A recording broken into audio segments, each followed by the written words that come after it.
पिछले दिनों उन्नाव जनपद का एक वीडियो सोशल मीडिया पर जमकर वायरल हुआ। वीडियो में कुछ बच्चे जीआरपी सिपाही के जाने पर रोते नजर आ रहे हैं। लेकिन अब इस जीआरपी सिपाही को यूपी के डीजीपी ने लखनऊ बुलाकर सम्मानित किया। तो आखिर क्या था पूरा मामला, पहले आप ये जान लीजिए।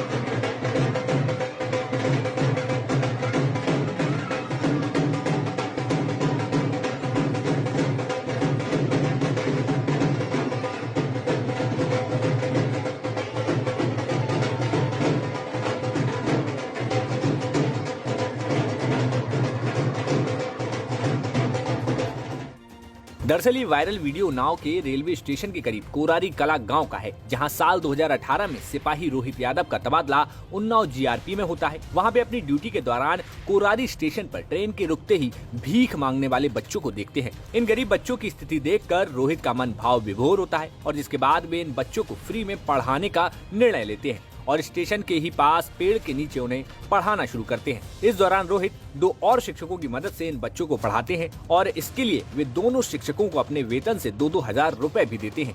अब इस गांव का आलम यह है कि आसपास की मलिन बस्तियों के 100 से अधिक बच्चे कांस्टेबल रोहित यादव द्वारा शुरू की गई पाठशाला में पढ़ाई कर रहे हैं। लेकिन पिछले दिनों रोहित का जैसे ही ट्रांसफर हुआ, उसके बाद बच्चे रोहित के जाने पर भावुक हो गए।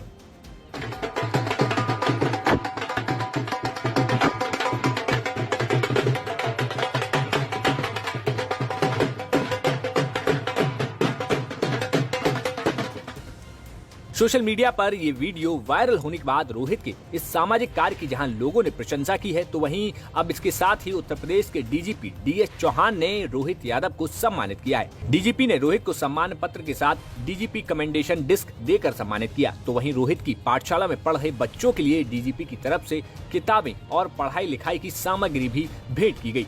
अब रोहित के इस नेक काम के जज्बे को जानने के लिए झांसी से हमारे सहयोगी अमित श्रीवास्तव ने रोहित से बात की और जाना कि आखिर उन्हें ये प्रेरणा कहां से मिली।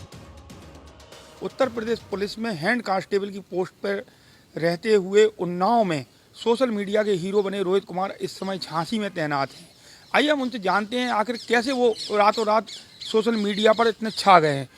ये रोहित कुमार जी, आपका सोशल मीडिया पे एक वीडियो बड़ी तेजी से वायरल हो रहा है जिसमें आप बच्चों को शिक्षा दे रहे हैं। कैसे प्रेरणा मिली और क्या कहानी है? सर बहुत बहुत धन्यवाद आपका। ये शुरुआत 2018 में मेरी पोस्टिंग उन्नाव जीआरपी थाने में हुई थी। तो वहाँ से ट्रेन में बतौर सुरक्षा कोरारी कला स्टेशन होते हुए रायबरेली जाते थे। तो वहाँ हमने देखा कि बहुत से बच्चे प्लेटफॉर्म पे और ट्रेन में भीख मांगा करते थे और बहुत बड़ी संख्या में बच्चे जूते पॉलिश वगैरह अन्य कार्य ऐसे करते थे। तो हमने ये जब देख के हमें बहुत ख़राब लगा। तो अगले दिन हम अपनी बाइक से वहाँ बस्ती में पहुँचे। तो वहाँ उनके गार्जियन से पता किया कि आप इनके बच्चों को पढ़ाते नहीं हैं। तो उन्होंने बताया कि मेरी आर्थिक स्थिति बहुत ख़राब है, ये बच्चे नहीं पढ़ पा रहे हैं। तो हमने उनको पढ़ाने के लिए संकल्प लिया और उनके अभिभावकों को इस शिक्षा के बारे में बताया। धीरे धीरे ये मेरा कारोबार शुरू हो गया और वहीं हमने स्टेशन के बगल में खुले आसमान के नीचे पेड़ के नीचे ये पाठशाला, हर हाथ में कलम पाठशाला की शुरुआत करी। कुछ ही समय में 5 बच्चे जुड़े। धीरे धीरे करके बच्चों की संख्या बढ़ती गई। तो वहाँ नज़दीकी किराए पे रूम लिया। धीरे धीरे करके आगे ये जानकारी डीपीआरओ सर को हुई।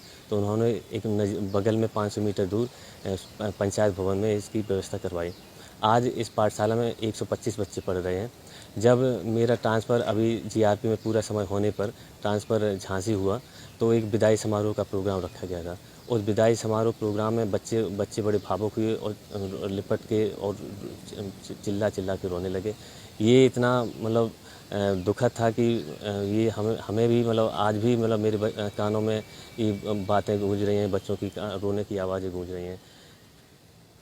रोहित जी, कैसे आपको प्रेरणा मिली ये सब करने के लिए? कैसे आप प्रेरित हुए ये पाठशाला चलाने में? सर मेरे पापा एयरफोर्स में रिटायर हुए थे 1983 में। तो वहाँ पे गांव में काफ़ी रूरल एरिया था उस समय। बच्चे बहुत दूर दूर स्कूल थे, बच्चे पढ़ने नहीं जा पाते थे, खासतौर से लड़कियां बिल्कुल नहीं जा पाती थी। तो पापा ने सन 1986 से करीब 4 वर्ष तक 90 तक फ्री निःशुल्क स्कूल चलाया था। जब हम आज भी काफ़ी समय तक वो स्कूल के ब्लैक बोर्ड वगैरह रखे रहते थे। हुआ क्या था कि जब पिताजी की आर्थिक स्थिति ख़राब हुई तो वो व्यवस्था नहीं चल पाई। तो हमने वो काफ़ी समय तक वो उनके ब्लैक बोर्ड से अपनी पढ़ाई लिखाई करी, तो हमें वो कहीं ना कहीं प्रेरित करती रही कि हम भी आगे पिताजी का एक सपना है पूरा करें। आज भी पिताजी का फ़ोन आया तो उन्होंने बताया कि अगर ज़रूरत पड़े बच्चों के आवासीय स्कूल के लिए तो हम अपनी पूरी ज़मीन से आधी ज़मीन बच्चों के आवासीय स्कूल के लिए राज्य सरकार को या किसी NGO को दे के अपने ये बच्चों के लिए ये उनका संकल्प पूरा हो जाए। अभी क्या क्या समस्या आ रही है, कैसे सुधार की गुंजाइश हो, इन बच्चों को कैसे शिक्षा मिले? बच्चों का शिक्षा के प्रति जोड़ना एक बहुत ही ज़रूरी है। और वहाँ देखा हमने कि काफ़ी मलिन बस्ती है, वहाँ गंदगी है, वहाँ बहुत ज़्यादा पानी भर जाता है, कोई उनकी सुविधाएं अच्छी नहीं है, पानी पीने को शुद्ध नहीं है। ये सब सुविधाएं अच्छी कराई जाएँ। साथ ही उनके बहुत से ऐसे अभिभावक हैं जिनके पास ना तो वृद्धावस्था पेंशन है, ना ही कोई उनको बस गवर्नमेंट सुविधाएं मिल पा रही हैं। तो उनको ये सारी सुविधाएं गवर्नमेंट की तरफ से दिलवाई जाएँ और साथ ही बच्चों को प्रेरित करने के लिए ये लगातार प्रयास सरकार की तरफ से भी चलाया जाए और इसमें सहयोग किया जाए। रोहित जी, अब आप झांसी आ गए हैं, अब कैसे संचालित होगा आपका पाठशाला वहाँ बनाया हुआ? वहाँ पे ग्राम प्रधान से लेके वहाँ प्रदीप सर हैं, उनका और पूरे वहाँ जो टीचर स्टाफ है उनका बहुत अच्छा सहयोग मिला है। ये सहयोग और उन्होंने वहाँ पे एक NGO प्रकाश पंच फाउंडेशन नाम से एक संचालित हो रही है, तो उस NGO के माध्यम से ये काम चलता रहेगा और बीच बीच में हमें जब भी मौका मिलेगा तो हम जाते रहेंगे उनके बीच में। और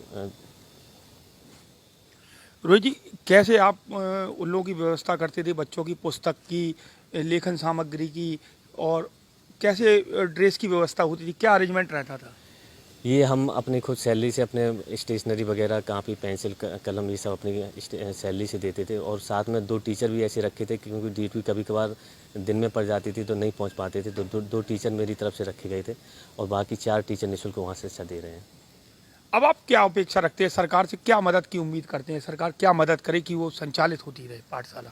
जी सर, अगर सरकार अगर उन पर ध्यान दे तो उनकी आगे की शिक्षा बहुत बेहतर हो सकती है। तो उन पे हम यही कहेंगे कि उनके लिए एक विशेष टीम तैयार की जाए और उन ऐसे बच्चों के लिए जो पढ़ाई से वंचित रह जाते हैं तो उनके लिए कुछ ना कुछ एक बड़ा योगदान होना चाहिए। ये थे रोहित कुमार जी, उत्तर प्रदेश पुलिस में हैंड कांस्टेबल की पोस्ट पे तैनात हैं। इनका झांसी ट्रांसफ़र हो गया। ये रातों रात उन्नाव में गरीब बच्चों को शिक्षा देने के लिए सोशल मीडिया के हीरो बने हुए थे। उन्नाव से विशाल चौहान के साथ झांसी से अमित श्रीवास्तव की रिपोर्ट, यूपी तक।